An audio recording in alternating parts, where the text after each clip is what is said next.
Boa noite. A graça e a paz de Cristo. Vamos fazer uma leitura no Evangelho de Mateus, capítulo 24, a partir do verso 21. Mas lembrando que no começo do capítulo, os discípulos haviam feito uma pergunta a Jesus. Uma pergunta que na verdade eram duas perguntas. A pergunta era: quando acontecerão essas coisas? Quais coisas? A destruição do templo e de Jerusalém. E a segunda parte da pergunta era: e quando o Filho do Homem virá? Ou seja, então Jesus responde até o verso 20, Jesus responde à primeira pergunta: quando o templo será destruído e Jerusalém? E a partir do verso 21, Jesus então responde a segunda pergunta, que é o que nos interessa hoje, que era o tema de ontem lá na comunidade. Orem para que a fuga de vocês não aconteça no inverno, nem no sábado. Por que Jesus disse isso? Pois no inverno, em Jerusalém, em Israel, neva muito. Imagine os judeus fugindo do cerco em plena neve. Ficaria difícil, né? Da mesma forma, como já expliquei anteriormente, por causa da religiosidade, os judeus não podiam e até hoje não podem nem cuspir no chão num dia de sábado. Não podem manifestar trabalho algum. Então Jesus está dizendo: imagine, se for num dia de sábado, o cerco em Israel, vocês não vão poder correr e facilmente serão pegos. Era isso que Jesus estava explicando. Então passamos ao verso 21, onde diz assim: porque haverá dificuldades enormes, como nunca houve. Veja que representa que está emendado, que faz parte do mesmo texto, mas não. Do verso 21 em diante, Jesus está tratando da segunda pergunta. Ele diz: porque haverá dificuldades enormes, como nunca houve, desde o princípio do mundo até agora. Então, se Jesus declara que haverá dificuldades, como nunca aconteceu, desde o princípio do mundo até aquele momento, então os outros cercos que Israel teve não se comparariam com esse. E nunca mais acontecerá algo parecido com isso. Então, se Jesus estava falando de 70 depois de Cristo, então toda a parte do Novo Testamento que está anunciando, e Apocalipse e tudo mais que está anunciando a grande tribulação, a GT, é mentira. Pois Jesus está dizendo que não aconteceria outro fato igual a esse que iria acontecer. Se Jesus estava se referindo a 70 depois de Cristo, então a tribulação é uma mentira.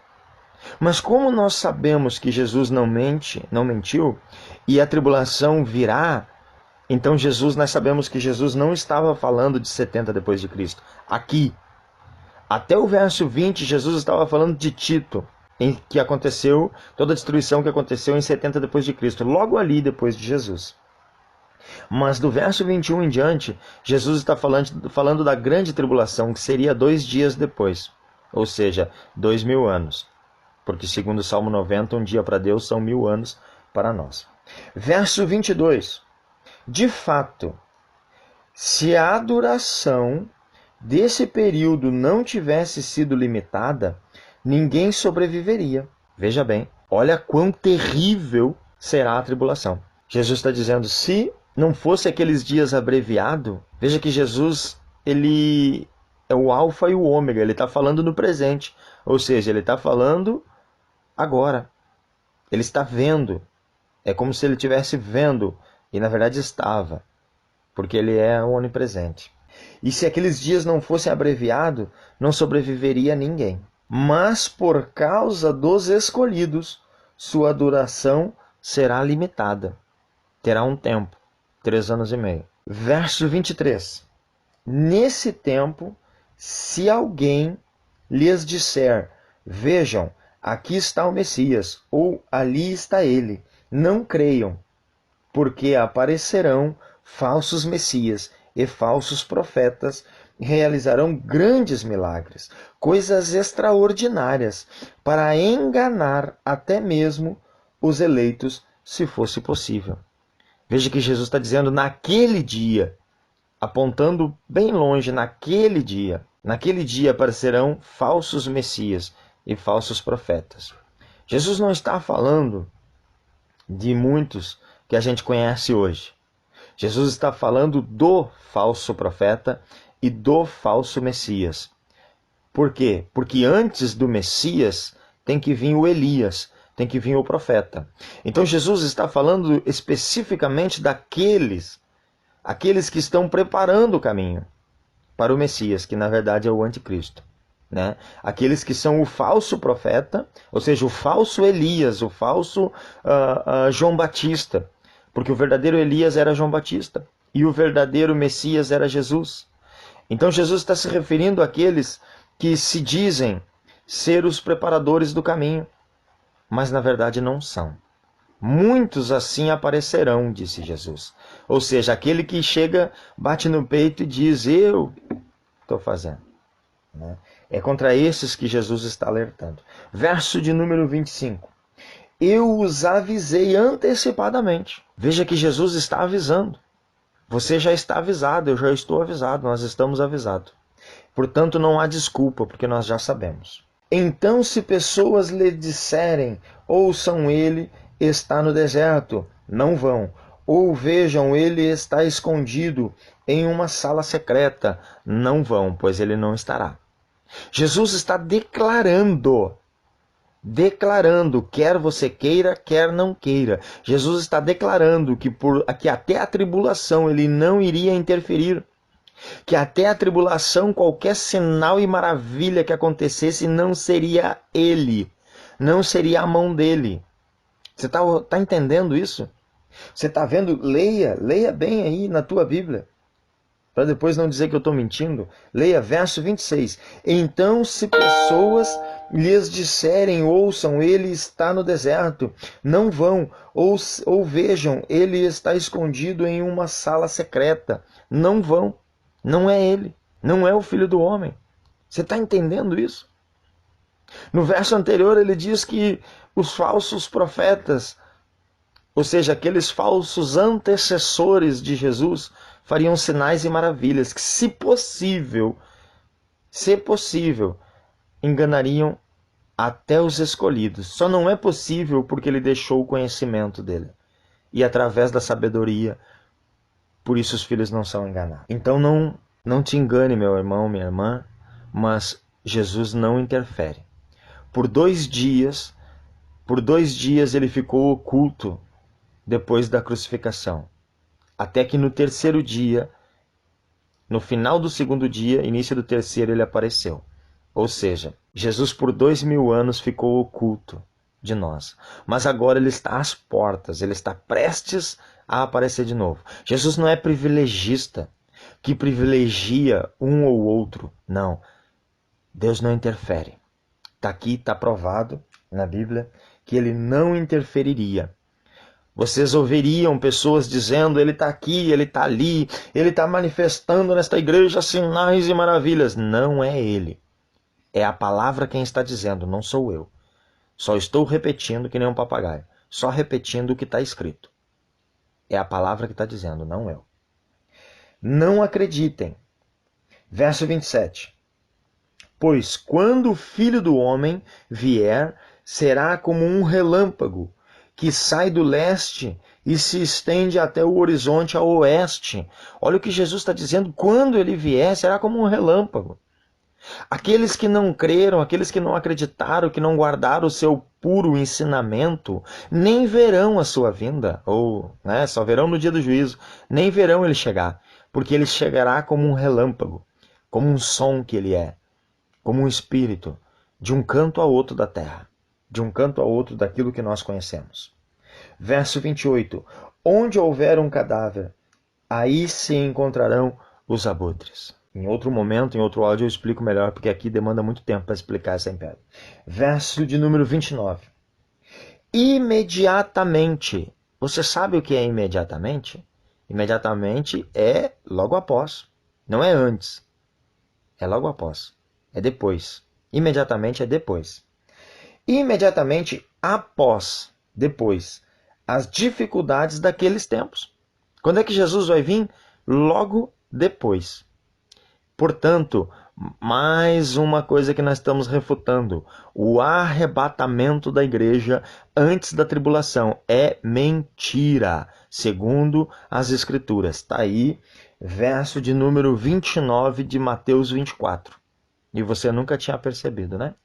Está aí. Não existe privilégio de igreja sendo arrebatada. Não, nós passaremos todos pela tribulação. E aí então, depois da tribulação, logo depois da tribulação, imediatamente Jesus virá. Aí sim, ele virá. Tá aí, ó. Imediatamente após as dificuldades daqueles tempos. Não é quando começar a primeira grito de guerra. Não, não. É após, é depois de toda a tribulação. Aí sim, ele virá. Olha só, veja bem, continuando no verso 29. O sol escurecerá, a lua não mais brilhará, as estrelas cairão do céu e os poderes celestes serão abalados. Você consegue entender que não é um eclipse solar ou lunar? Não, o sol não queimará mais. A lua não vai brilhar mais, porque o sol não vai queimar. O sol não vai refletir nela, ela não vai brilhar mais também. As estrelas irão sumir. Não vou dizer que elas vão cair na terra, mas vão sumir. E, na verdade, elas já estão sumindo. Né? Eu já vi, já faz mais de anos que eu vi reportagens científicas de que as estrelas estão morrendo. Ninguém sabe explicar por quê. Só que como existem bilhões de estrelas, então a gente nem nota isso. Mas já está acontecendo. Mas, enfim, ainda não é o fim. Né? Não é um sinal do fim. Pode ser um começo. Né? Mas veja que olha o final do capítulo do verso 29. E os poderes celestes serão abalados. Veja que a humanidade que está querendo já agora povoar Marte vai conseguir abalar os poderes celestes, vai conseguir abalar os planetas, os sistemas solares, o sistema solar, os planetas que tem no nosso sistema solar e assim por diante. Veja o ponto que nós chegaremos. Olha o ponto que nós chegaremos. Aí então, quando isso acontecer, aí então ele virá. Depois disso que ele virá. Imediatamente após isso que ele virá. Quer ver? Se não ficou provado ainda para você, agora vamos ler o verso 30 então. Então o sinal do Filho do Homem aparecerá no céu. Tá vendo?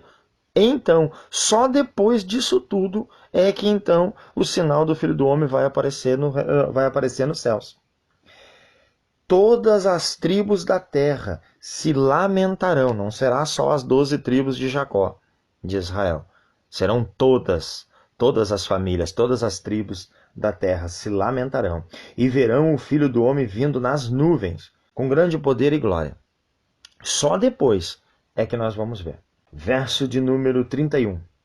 Ele enviará seus anjos com grande som de chofar, e eles reunirão o povo eleito dos 4 ventos, de uma extremidade do céu à outra. Então, só depois ele virá e enviará os seus anjos para reunir o povo eleito, os escolhidos, os salvos, os santos, ou como você quiser preferir chamar. Só então depois que o povo vai ser reunido. Verso de número 32. Que a figueira lhes ensine uma lição. Quando os ramos brotam e as folhas aparecem, vocês sabem que o verão está próximo. Verso 33. Da mesma forma, ou seja, igual, da mesma forma, e aqui que está o segredo. Porque a figueira é Israel, que já está dando abrolhos. Gente, isso tudo é mentira. Isso tudo é desvio e enganação. A figueira, Israel até pode ser a figueira, não tem problema. Mas a figueira que Jesus está se referindo não é Israel. Jesus única e exclusivamente estava se referindo de uma planta. Ou seja, só existe inverno e verão. Ou é bem ou é mal, ou é dia ou é noite, ou é luz ou é trevas. Não existe outra coisa. Então, Jesus estava se referindo, quando a figueira começa a largar os primeiros ramos, as primeiras folhinhas, os primeiros botões, você sabe que está chegando o verão. Porque é assim. Você sabe que está chegando o verão. Então, quando vocês verem os primeiros sinais, quais são os primeiros sinais? Os falsos profetas, como ele falou lá, os falsos preparadores de caminho, depois o sol e a lua se escurecendo, as estrelas, os poderes celestes sendo abalados. Quando essas coisas, mas primeiro são os falsos, né, que vem primeiro. os poderes celestes sendo abalados são os últimos já, né? Quando essas coisas começarem a acontecer, é porque está próximo a chegada do Filho do Homem. Faz aproximadamente 100 anos que começou essa parte dos falsos profetas. Mais ou menos. Em um outro vídeo eu explico melhor essa parte. Então, quando Jesus está falando da figueira, da mesma forma, quando virem todas estas coisas, saberão que o tempo está próximo. As portas ainda não chegou, mas está próximo. Esse próximo, a gente não sabe o tempo que vai durar. Verso 34. Eu lhes digo que este povo não passará antes que todas estas coisas aconteçam. E há algumas traduções que diz esta geração. E os discípulos, e até hoje, as pessoas entendem que Jesus estava falando de Pedro, Tiago, João, dos discípulos que estavam ali. E não, Jesus está olhando para a tribulação. Será que você consegue entender isso? Jesus está falando como no tempo dele, ou seja, ele está falando como se ele estivesse vendo. Então, quando ele diz este povo, ele não está falando daquele povo lá que pereceu em 70 depois de Cristo. Não, ele está falando de nós, ou da geração seguinte, mas eu acredito que não passa da nossa geração. Jesus estava falando de nós, ele está dizendo não passará esta geração. Qual geração? A geração que enxerga os falsos profetas. A geração que vai ter que conviver com essas falsas profecias, falsos milagres. A geração que vai ter que conviver com este povo. Dessa geração não passará. É isso que Jesus está falando. Bem simples. Verso 34. Eu lhes digo que este povo não passará antes que todas estas coisas aconteçam. Verso 35. O céu e a terra passarão, mas as minhas palavras jamais passarão. Ele está falando claramente dos últimos dias, dos dias finais. Verso 36. Aqui tem algo muito importante. Verso 36. Quanto ao dia e a hora, ninguém sabe, nem os anjos do céu, nem o Filho, apenas o Pai. Olhe bem, nem os anjos do céu, nem o Filho, apenas o Pai. Quem é que sabe? Só o Pai. Então Jesus não é Deus, porque ele não é onisciente, se ele não sabe todas as coisas, né? Pois é que Jesus não mente. Jesus precisava falar a verdade, então Jesus estava falando a verdade para os discípulos. O Filho, de fato, não sabia, mas o Pai sabia. Só que Jesus revela para eles agora que ele é o próprio Pai. Para você que ficou até o final, eu vou te mostrar isso agora. Jesus falando que ele é o próprio Pai. Olhe bem. Quanto ao dia e a hora, ninguém sabe, nem os anjos do céu, nem o Filho, apenas o Pai. Verso 37. Porque a vinda do Filho do Homem será como ocorreu nos dias de Noé. Nos dias de Noé tinha o filho? Vou te perguntar, tinha o filho nos dias de Noé? Lógico que não. Nos dias de Noé só tinha o pai, ou seja, o pai era em espírito. Ele se manifestava pelo meio da sarça ardente, ele se manifestava de várias formas, mas era espírito. Não havia corpo, havia espírito. Lá em 1 Pedro 3, ele fala que ele esperou com paciência até que chegasse o tempo. Ou seja, ele esperou 4.000 anos até que ele descesse em carne. O Filho se fez carne. Está entendendo? Ou seja, é o próprio Pai que se fez filho. O próprio Pai se fez filho e veio em carne. Agora ele volta não mais em carne. Jesus voltou em carne? Não, gente. Jesus voltou em espírito, com o corpo glorificado, sim, mas em espírito, como de fato é o Pai. Agora, na grande tribulação, após a grande tribulação, ele não tem mais a necessidade de se apresentar como filho. Por isso que João não conheceu ele. João viu um cordeiro, não viu o próprio Jesus. E olha que João andou 3 anos e meio, 42 meses, 1.260 dias junto com Jesus e não conheceu Jesus em cima da autoridade que foi traduzido por trono. Outros, até os profetas no passado, muitos não conheceram ele também. Por quê? Porque ele estava na forma original, da mesma forma que ele estava nos dias de Noé. E agora, desta forma, ele virá. Então, quando Jesus está falando, Jesus não podia dizer para os discípulos que ia levar 2.000 anos para aquilo ali acontecer, senão eles iam desistir na metade do caminho. E, no entanto, como Jesus não mentiu, mas também falou a verdade, mas através de parábolas, e ele sempre explica as parábolas, mas agora ele não explicou. Por quê? porque deveria chegar o tempo de que entendêssemos. E hoje nós estamos entendendo. Verso 37, porque a vinda do Filho do Homem será como ocorreu nos dias de Noé. Jesus estava lá? Lógico que não. Ele estava apenas como pai. Aqui ele está como filho. E então ele está descrevendo bem claro que não vai ser dessa forma. Ele vai vir em nuvens. Ele vai vir voando nas nuvens, em alto esplendor de glória, cheio de poder e glória. Ou seja, ele virá como pai. E esse sabe o dia da vinda. Entende a metáfora? Em uma outra passagem eu vou explicar somente essa parte aqui, para que você entenda melhor e não fique dúvida. Verso 38, então, nos dias antes do dilúvio, o povo vivia comendo e bebendo, casando-se e se dando em casamento, até o dia em que Noé entrou na arca, a saber, 8 se salvaram. Existe um código aqui também, que eu não vou explicar hoje, fica para um outro momento, mas isso aqui Jesus falou para dar complemento à metáfora. Assim como ele fez em todas as outras metáforas. A gente vê uma baita de uma história, mas é uma pequena fração que nos conta o que ele queria contar. O resto era ilustração, assim como aqui também é. Fica na paz, que Deus abençoe a cada um de vocês. Até a próxima, se Deus quiser. E não esqueça de se inscrever no canal, deixar o seu like, deixe um comentário para fortalecer e ajudar a nossa amizade, em nome de Jesus.